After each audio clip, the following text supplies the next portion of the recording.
Sarapan? Kalau sudah, bola-bolanya Andi, silakan disiapkan. Jadi please start to play.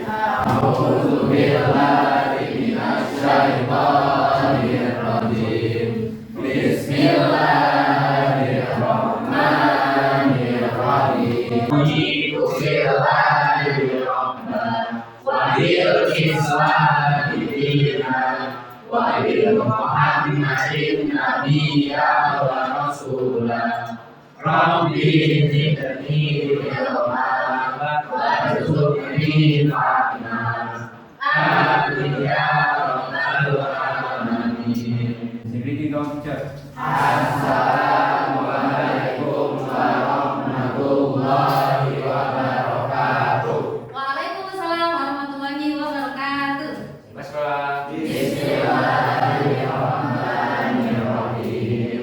Oke, terima kasih nanti sudah menyiapkan. Semoga kalian juga siap untuk belajar kimia hari ini. Sudah siap?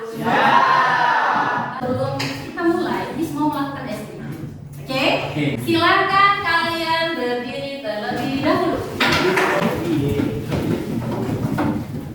Boleh lihat visunya? Waktu, tepuk waktu. Tepuk pagi, tepuk siang, tepuk pagi, tepuk malam. Tepuk pagi, siang, tepuk malam, malam pagi, pagi malam, siang, malam malam. Oke, terima kasih. Untuk pembelajaran lanjut ke pertemuan kedua. Pertemuan pertama kita sudah melakukan uji daya hantar listrik di lab Maya. Zenda ingat? Ingat. Oke, Zenda dulu deh. Zenda, kalau ada asam lambung, hasilnya menyala terang, gelembungnya banyak, larutan apa kemarin ya, Zen? Elektrolit, betul Ustaz? Betul. Sandi, kalau di sini ada asam karbonat, nyalanya redup, gelembungnya sedikit, sifatnya apa? Oh, elektrolit juga. Sama. Jawabannya betul atau salah? Betul. Apa ya yang membedakan kok elektrolit ada lampunya menyala redup, ada yang terang. Terus ada yang gelembungnya banyak, ada yang sedikit. Apa ya kira-kira yang membedakannya? Kali ini kita akan mempelajarinya lebih lanjut dan kita akan belajar kimia dengan tujuan pembelajaran. Boleh dibacakan? Zia, boleh. Silakan Zia. Itu pembelajaran dengan model problem based learning atau PBL, menganalisis hasil pengamatan percobaan, melakukan studi literatur dari buku pegangan siswa dan mengerjakan LKPD. Peserta didik dapat membedakan kekuatan daya hantar listrik dari data percobaan, mengidentifikasi penyebab suatu larutan dapat menghantarkan listrik, dan menganalisis sifat larutan berdasarkan daya hantar listriknya dengan teliti dan penuh tanggung jawab. Kalian sudah pernah melihat gambar ini sebelumnya? Kira-kira ini apa sih? Aki. Ini aki di mana? Motor. Kalau yang ini? Apakah kalian menggunakan kendaraan motor atau mobil untuk bekerja? Iya. Adakah di antara kalian mengetahui dari manakah sumber listrik untuk kendaraan motor dan mobil? Satu dua sudah tahu jawabannya. Yang ketiga, masih ingatkah kalian percobaan kemarin aki adalah asam sulfat? Dari percobaan kemarin di lab Maya, aki tergolong larutan elektrolit atau non elektrolit? Dan yang keempat, jawabannya nanti disimpan. Yang keempat, bisakah kita mengganti air aki dalam kendaraan dengan air cuka? Silahkan kalian diskusikan dengan kelompoknya. Buka kolom hipotesis, isilah jawaban sementara kalian dengan mendiskusikan kira-kira bisa atau tidak ya air aki digantikan dengan air cuka. Minta kelompoknya akan bacakan hipotesisnya akan. Cuka, misalnya kita ngetik air aki dalam kendaraan dengan asam cuka. Cuka, elektrolit, lampunya redup, gelembungnya sedikit. Nomor 5, mampukah cuka menjadi sumber energi listrik bagi kendaraan? Tidak bisa, karena cuka tidak terlalu kuat menghantarkan listrik, jadi tidak dapat digunakan untuk kendaraan. Baik, selanjutnya setelah kalian menuliskan hipotesis sudah tergambar, silahkan kalian mencari literatur, baca sumber belajar sebanyak-banyaknya dari buku handout yang Miss berikan, dari LKPD juga bisa, kemudian dari e-book yang sudah Miss kirimkan, yang diberi waktu 10 menit. Silahkan baca sebanyak-banyaknya.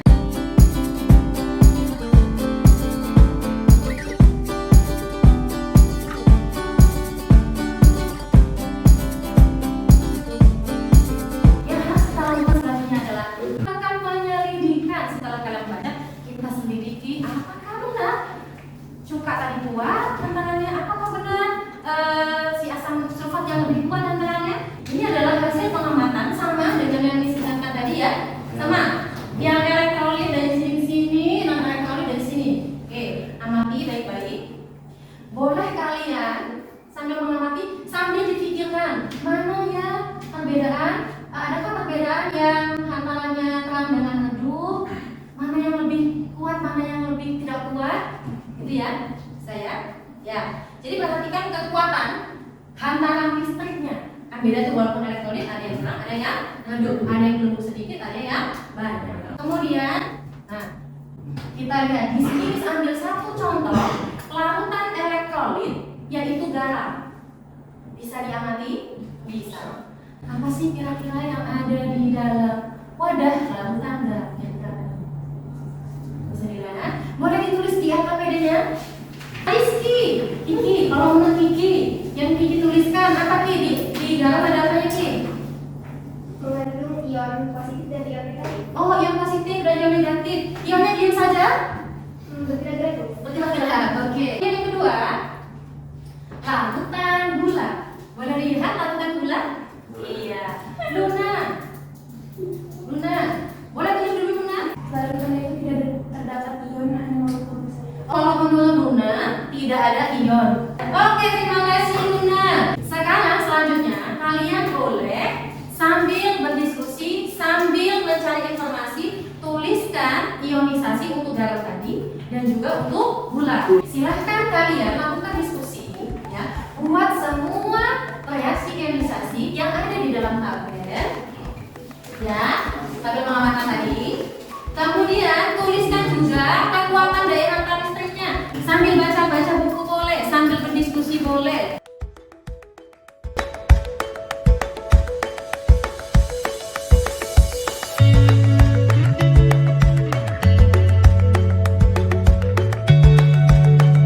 Farel, NaOH menjadi apa Lel?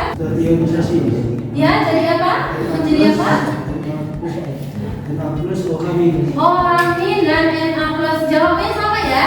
Terima kasih kelompoknya kalian sudah bekerja baik. Selanjutnya kalian silakan setelah kalian punya hasil diskusi tadi, ya, rangkum jadikan sebagai bahan presentasi. Rangkum hal-hal yang penting, pengertian larutan yang tadi ada elektrolit dan lemak, ya. Rangkum juga tadi penyebabnya apa, kenapa, dan jawab pertanyaan tadi. Apakah cuka bisa menggantikan posisi api dalam kendaraan? Oke, nanti Miss minta untuk kalian bisa presentasikan.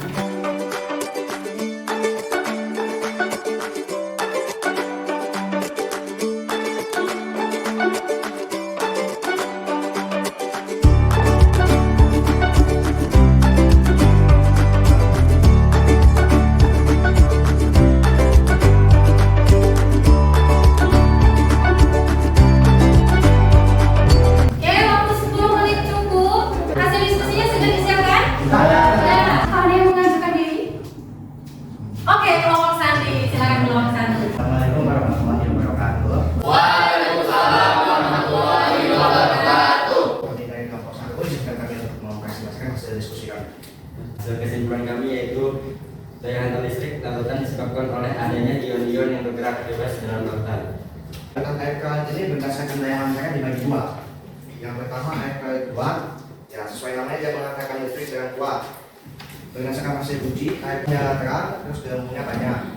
Karena mampu terionisasi sempurna, sehingga ion-ion yang bergerak bebas jumlahnya banyak dalam larutan. Kedua ada elektrolit lemah, sesuai namanya dia menghantarkan listrik dengan lemah. Sesuai hasil uji, lampunya redup dan gelembungnya sedikit. Karena terionisasi sebagian, sehingga ion yang terbentuk hanya ada sedikit dalam larutan.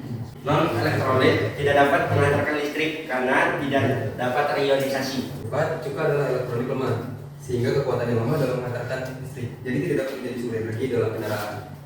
Sekian presentasi dari kami. Jika ada yang ingin bertanya, kami persilakan. Ya, silakan ada yang ingin bertanya? Wah, Luki ya? Ya, silakan. Apakah yang menyebabkan zat mampu atau tidaknya bereaksi ionisasi? Terima kasih untuk Bapak atas pertanyaannya. Sebelum saya untuk menjawab, jadi mampu atau tidaknya zat reionisasi itu karena adanya yang disebut derajat disosiasi. Dinamakan angka 2. Jika air klorid itu kuat, derajat disosiasinya sama dengan 1 atau 100%. Nah, jika air kloridnya itu lemah, alfanya kurang dari 100%. Jika dia non air klorid, alfanya sama dengan 0%. Cukup menjawab, Luki? Cukup. Masih ada yang ingin bertanya? Sedang saya. Jadi jika tidak ada pertanyaan, kami cukupkan sampai di sini. Terima kasih. Wassalamualaikum warahmatullahi wabarakatuh. Waalaikumsalam.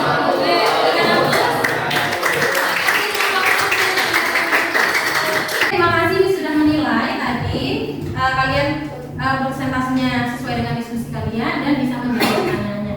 Dalam kegiatan ini kita sudah sampai ke tahap presentasi, ya. Adakah evaluasi dari kegiatan ini? Adakah tadi yang terlihat mengantuk-mengantuk? Ada tidak? Enggak ada. Oke. Kami serasa juga pembelajaran hari ini kalian alhamdulillah aktif ya. Tadi diskusinya juga berjalan dengan lancar. Kemudian hasil kesimpulan yang diharapkan ini sesuai. Walaupun nanti ada hal-hal yang perlu ditambahkan sebagai pembelajaran kalian ya. Tapi overall serasa kalian sudah bisa mengikuti pembelajaran dengan baik. Selanjutnya yang harus kalian lakukan adalah mengerjakan soal kuisis untuk mengetahui kalian sudah paham atau belum. Ya, di sini linknya. Silahkan dijawab soalnya. Soalnya sangat berkaitan dengan apa yang sudah kita pelajari pada hari ini.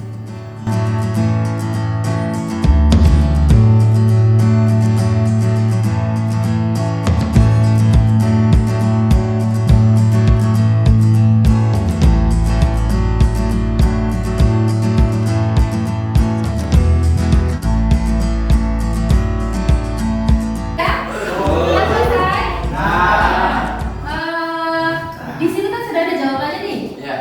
Kalian sudah tahu betul atau salah, sudah paham atau belum? Miss mau tanya, Zenda betul berapa Zenda?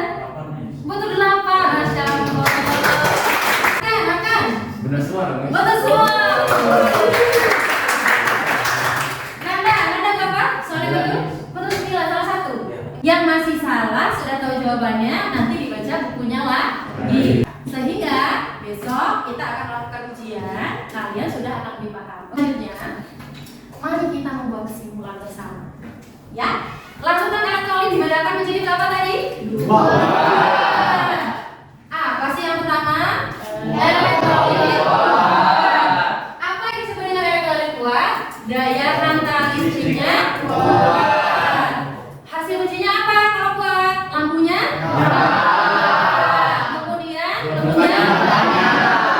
Bagus. Yang kedua, larutan elektrolit loh. Daya hantaran listriknya bagaimana? Ujinya bagaimana? Lampunya? Gelembungnya? Selanjutnya, apa sih yang menyebabkan terjadinya hantaran listrik? Coba habis minta Naila. Yuk, kalau kata Naila apa tadi Naila? Penyebab ada hantaran listrik kenapa? Ion dan terionisasi. Oke, terima kasih Naila jawabannya. Nah, di sini ya. Ini non elektrolit nih, molekul saja. Elektrolit kuat, ion negatif, ion positif.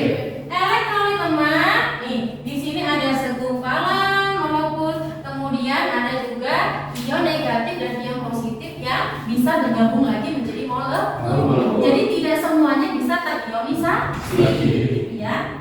Maka penyebab hantaran listrik adalah bisa dibaca bersama-sama.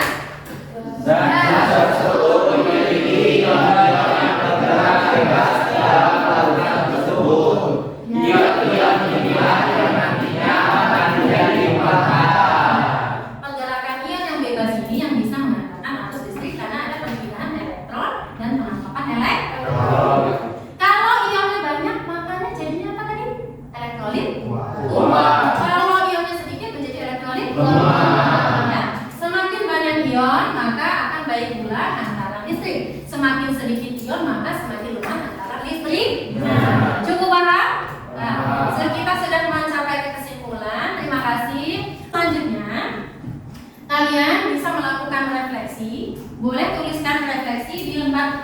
bagian belakang LKPD yang sudah disebutkan, tulis apakah hal yang menyenangkan. Tulis saja ya. Apakah hal yang menyenangkan yang kalian dapatkan pada pembelajaran tadi ini? Ya. Yang kedua, kesulitan apakah yang kalian alami dalam pembelajaran hari ini? Tiga, apakah harapan kalian untuk pembelajaran selanjutnya? Oke, cukup? Cukup ya, sesuai dengan isi hati kalian ya. Baik, terima kasih. Kita sudah selesai. Diingatkan sekali lagi, elektrolit kuat tadi pengertian apa? Larutan elektrolit yang menghantarkan listrik dengan kuat. Karena banyak orangnya ion yang beraktivitas. Kalau elektrolit lemah menghantarkan listrik dengan karena ion-ionnya sedikit. Cukup. Untuk selanjutnya kalian silakan pelajari materi jenis ikatan apa saja yang dimiliki oleh larutan elektrolit dan non-elektrolit. Ya. Kemudian LKPD-nya sebelum kita closing silakan dikumpul kepada BIM. Baik, terima kasih kerjasama hari ini. Kalian sudah belajar kimia dengan baik. Semoga apa yang kalian pelajari bisa bermanfaat bagi kalian semua dan selalu diingat. Dan ingat bahwa belajar walaupun sulit, karena setelah ada kesulitan ada apa? Kemudahan. Oke, ditutup pembelajaran hari ini. Wassalamualaikum warahmatullahi wabarakatuh. Waalaikumsalam warahmatullahi wabarakatuh. Ya, silakan nanti silakan.